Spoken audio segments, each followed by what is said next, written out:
je dois vous parler encore une fois de la genèse de notre prix.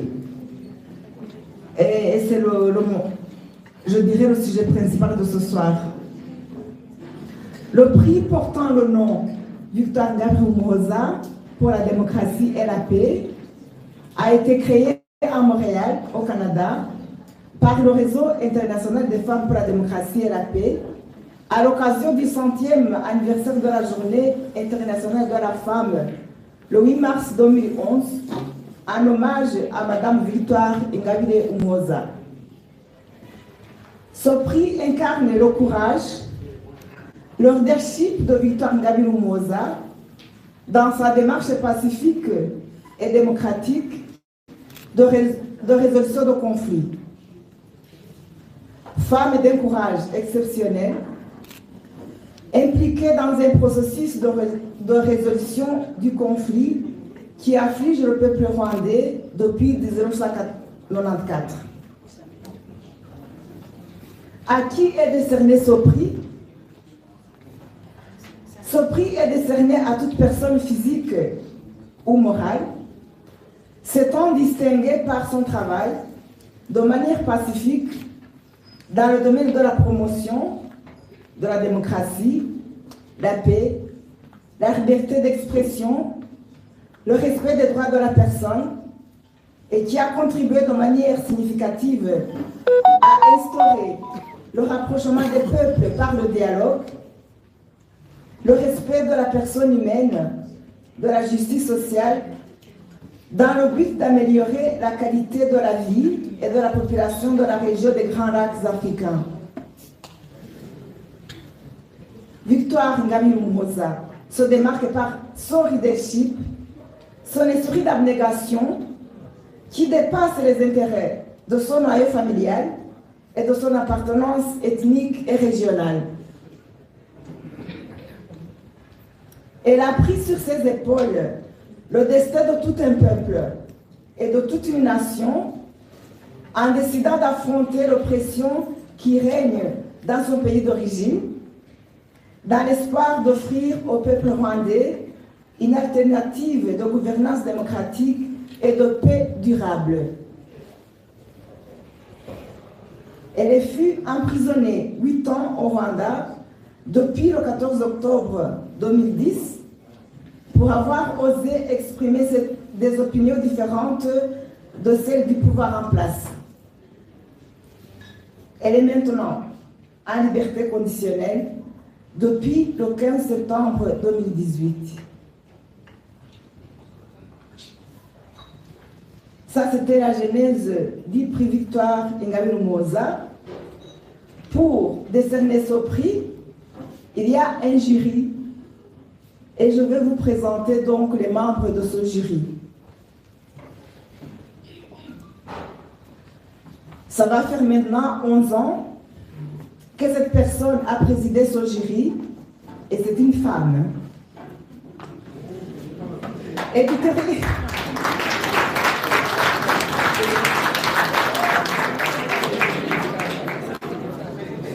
est éditorialiste et patronne de presse. Elle a lancé depuis janvier 2019 une chaîne de réflexion et de débat sur les enjeux africains en partenariat de diffusion avec cette chaîne africaine. Le premier programme s'appelle Africa International, du nom du magazine qu'elle a publié pendant 20 ans. Émission et extrait à voir sur www.mrb-networks.com. Vous avez deviné de qui je veux parler? Je vous ai présenté Madame Marie-Roger Bilo.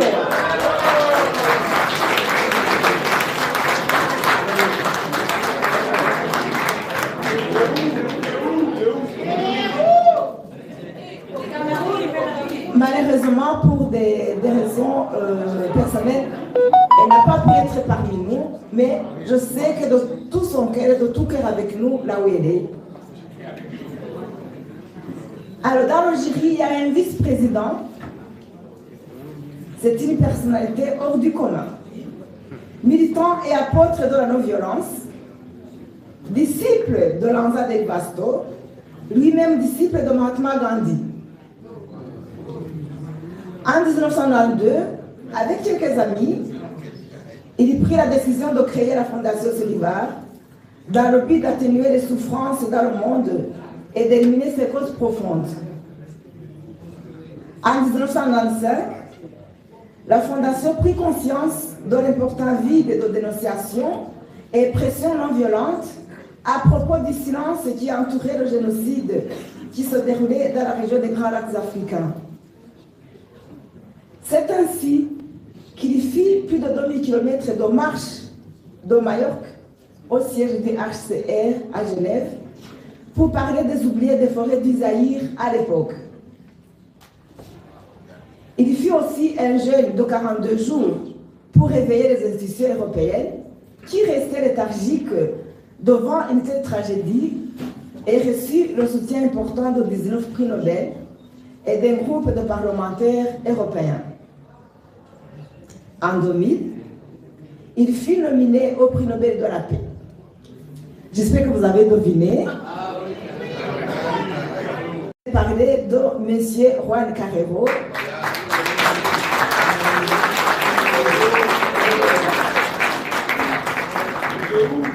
Qui n'a pas pu aussi être parmi nous, mais qui est de tout cœur avec nous.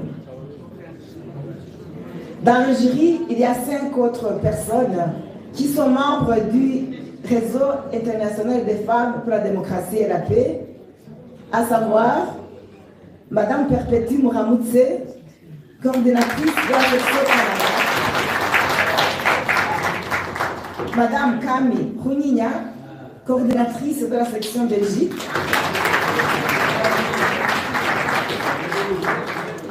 Madame Marceline Douamunga, vice-coordinatrice de la section Belgique, Madame Gloria Ouichema, coordinatrice de la section Hollande, Madame Thérèse Classe Siborgi, membre du Réseau international des femmes pour la démocratie et la paix, Madame Jacqueline Moukamigo, coordinatrice de la section France. Je vous remercie.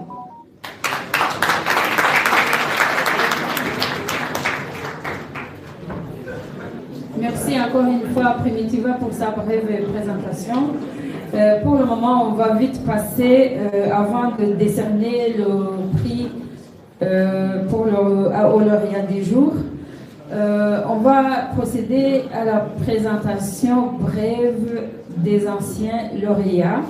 Et pour ça, j'invite Madame Thérèse Siborgi à venir nous présenter les anciens lauréats.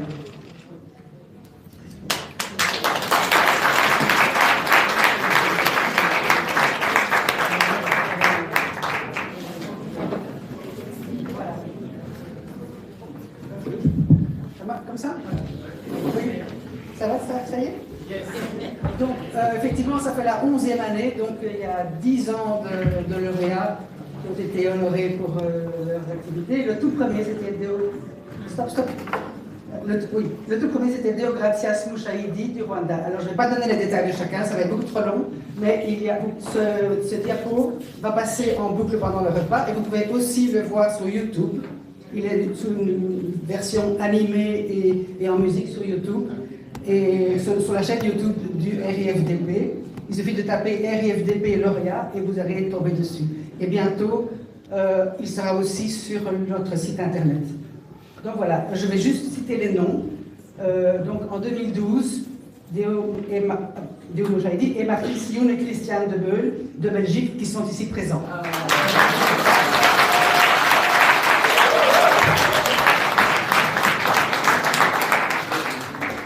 En 2013, M. Luc Marchal et M. Sylvestre, Luc Marchal de Belgique évidemment, et M. Sylvestre Guira du Congo RDC. En 2014, Mme Anne Garrison des USA et M. Pérez Sampolimas d'Espagne, je devrais dire de Catalogne. En 2015, Mme Judy Rever, que tout le monde...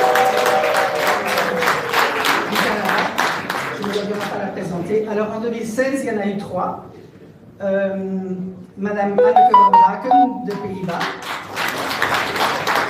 Monsieur Fred Holt de Norvège et Monsieur Patrick Beko du Congo-RDC et président du Canada. En 2017, il y a eu plusieurs lauréats. Monsieur Alain de Brouwer de Belgique, Madame David Kumbi-Djoko du Congo-RDC, mais résident en Suisse, Monsieur Anjan Sutaram, voilà, résident en Suisse, Monsieur David Kimbara du Rwanda, résident au Canada. Et alors, en 2018, il y a eu Monsieur Charles Nana du Cameroun, et Monsieur Phil Taylor du Canada. En 2019, il y a eu Monsieur Robin Philpot du Canada, Monsieur Abraham Moutai du Kenya, il y avait Jean-Pierre Bellou que vous avez entendu.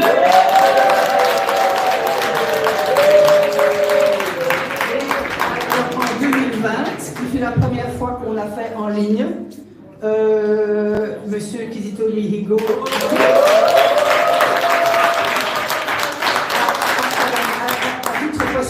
à titre posthume. Monsieur, alors après ça, il y a eu Monsieur Christian Davenport des USA et son collègue Monsieur Alan Stam des USA. Et finalement Monsieur Hervé Cheuseville de France.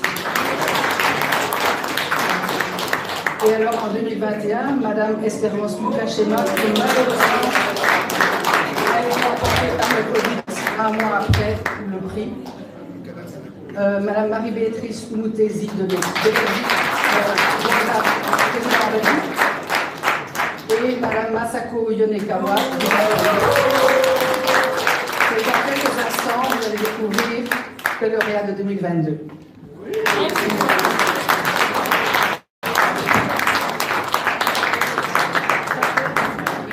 Les coordinatrices vont me rejoindre au plateau, ainsi que Madame Thérèse Siborgi.